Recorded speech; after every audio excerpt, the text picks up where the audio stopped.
Première fête de quartier à la Côte des Roses. Donc là, on se rend à la fête de quartier de la Côte des Roses, retrouver les enfants et réaliser les portraits avec eux et sur eux. Salut. Salut. Ça va? Tout à l'heure aussi, j'ai essayé dormi. Appelle-toi. Assise à une table seule, nous attend Marwa, studieuse et souriante. Tu fais quoi? Tu dessines? Tu dessines?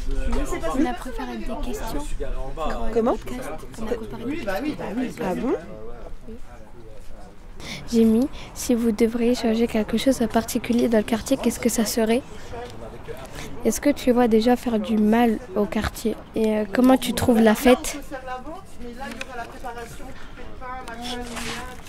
Est-ce que vous vous sentez bien ici? Et en dernier, j'avais mis celle-là. Raconte-nous une anecdote d'enfance drôle. C'est très bien. C'est avec elle qu'on a fait hier. On s'est appelé en caméra et on a essayé d'aborder un peu des questions. Nous rejoint alors Delia, petite fille énergique aux pantalons savamment déchirés et à l'air espiègle. Si vous deviez changer quelque chose en particulier dans le quartier, qu'est-ce que ça serait? Moi, je changerais le comportement des gens.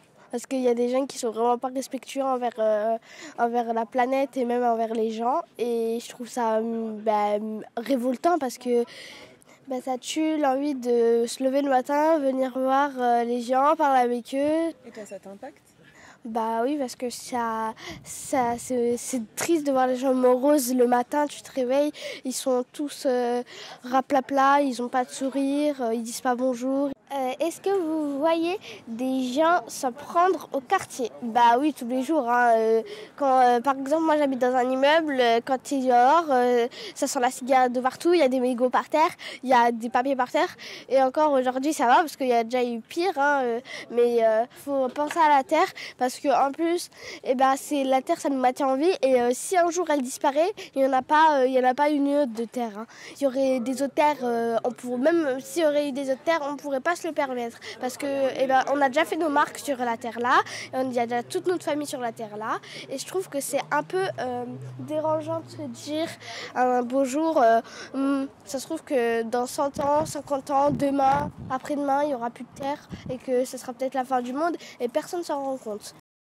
Et même avec Marwa au téléphone, on s'était dit pourquoi on ne prend pas un sac poubelle pour enlever les déchets qui seront là, comme ça on pourra manger dans une bonne atmosphère. Et les gens ne s'en rendent pas compte, mais les déchets, ça nous rend moroses, ça nous rend pas contents, ça nous rend tristes. Et on peut croire que c'est qu'une allusion et que si on fait semblant d'être content, on va être content. Mais non, si par exemple on vit dans une atmosphère où il y a beaucoup de déchets, beaucoup de méchanceté, c'est normal qu'on va se dire ça sert à rien, c'est nul. Parce qu'il faut apporter quand même, ça a une petite importance, parce que si on se concentre pas, ça ne pourra jamais avancer. Cette terre, elle a besoin encore d'ondes de rassurantes, d'ondes de gentilles, d'ondes de plein d'ondes qui seraient positives. Parce que je trouve que vraiment il n'y a pas assez d'ondes positives. Mais bon, il y aura toujours des petites ondes négatives qui vont se propager sur la terre et même dans des endroits. Mais bon, ça c'est pas grave, ça arrivera toujours. Il faut se dire que c'est pas parce qu'il y a 2-3 ondes négatives qu'on va arrêter de croire en l'humanité, on va arrêter d'être touchés, on va arrêter d'être tout ça. Et je trouve que vraiment les gens, ils font pas assez attention aux gens qui sont mal même physiquement, qui sont mal même intérieurement. Vraiment les gens ne font pas assez attention et je trouve ça vraiment révoltant parce que moi par exemple, je peux comprendre qu'il y a des gens qui ne veulent vraiment pas aider les gens, mais après ça veut dire que tu es égoïste un peu. Ça veut dire que tu veux penser qu'à toi et que quand toi tu seras mal, tu vas aller voir les gens et tu vas leur demander pourquoi t'es pas venu me voir quand j'en avais besoin? Parce que t'es pas venu me voir quand j'en avais besoin. Et par exemple, il y a des gens qui disent t'es petite, t'es pas mature, t'es petite, tu crois il y a des paillettes, des licornes partout. Moi je leur dis non, je suis pas d'accord. Ok, bon, vous l'aurez compris, Delia et Marwa nous ont scotchés sur place. Delia a continué de dérouler le fil de sa pensée sur les ondes gentilles, le soin que nous devons apporter à notre planète et le vivre ensemble. Mais Ça nous a bluffés. Marois, quant à elle, écoutait sagement et n'attendait qu'une seule chose, récupérer un micro pour aller collecter des sons et des mots. Je pensais encore à ça, je faisais des rêves encore, paillettes, arc-en-ciel, licorne, cupcake. Maintenant, non, hein, maintenant c'est passé. Mais maintenant, c'est pas parce que j'ai fini de croire à ça que je suis malheureuse.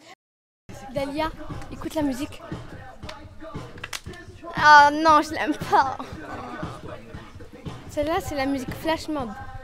C'est une musique contre le harcèlement qu'on avait fait à l'école avec des t-shirts bleus qui puaient le vinaigre. Attends, écoute, non, attends. Après, ça fait stop. Du coup, stop au harcèlement. Ça veut dire stop au harcèlement et à la discrimination. Du coup, c'est ce qu'on a fait. C'était très gênant parce que j'ai dansé devant mes crushs. Et voilà. Les fillettes s'élancent sur le macadam et le transforment en piste de danse. Elles exécutent devant nos yeux ronds une chorégraphie qu'elles ont appris à l'école. En face d'elles, un groupe de garçons leur jette des coups d'œil, l'air de rien. Les deux groupes ne se mélangeront pas. Troisième fête à la Côte des Roses. Nous retournons à la Côte des Roses pour une troisième fête des quartiers. Nous traversons le parc ensoleillé et sommes accueillis par un jeune homme d'une vingtaine d'années, aimable et souriant.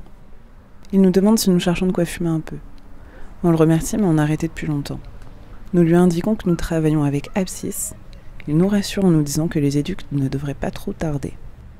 Il s'éloigne et rejoint ses amis.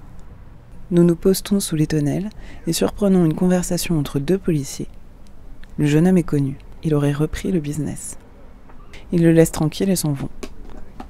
Au loin, la petite bande s'abrite sous les arbres. Dani arrive et nous lui racontons notre rencontre. Elle le connaît, plutôt bien. C'est sympa. Oui. Puis un gamin qui fréquentait le club de Trèfle, quand même, qui a fait des séjours avec des éducs. Ah bah oui, bah... On peut pas tous les sauver, mais au moins il est gentil. Oui. Après, ils arrondissent les fins de mois comme ils peuvent. Oh, c'est plus les arrondir. Hein. Ouais. Non, mais après... Michel, il gagne plus que toi. Ah bah c'est évident. Du coup, toi, quand tu es à ton travail en tant qu'éduc, tu travailles jamais en fait avec les jeunes là? Si, avant, je travaillais avant, avec eux. Ouais, tu les connais tous? Oui, quasiment. Depuis le temps que je suis une ancienne. Donc, ouais. Non, je les connais quasiment tous, là. Mais ils nous sollicitent plus pour notre boulot. Ils ont plus besoin de nous. Après, c'est bien de garder un bon relationnel, quoi, parce qu'ils peuvent te mettre le feu quand même. Hein.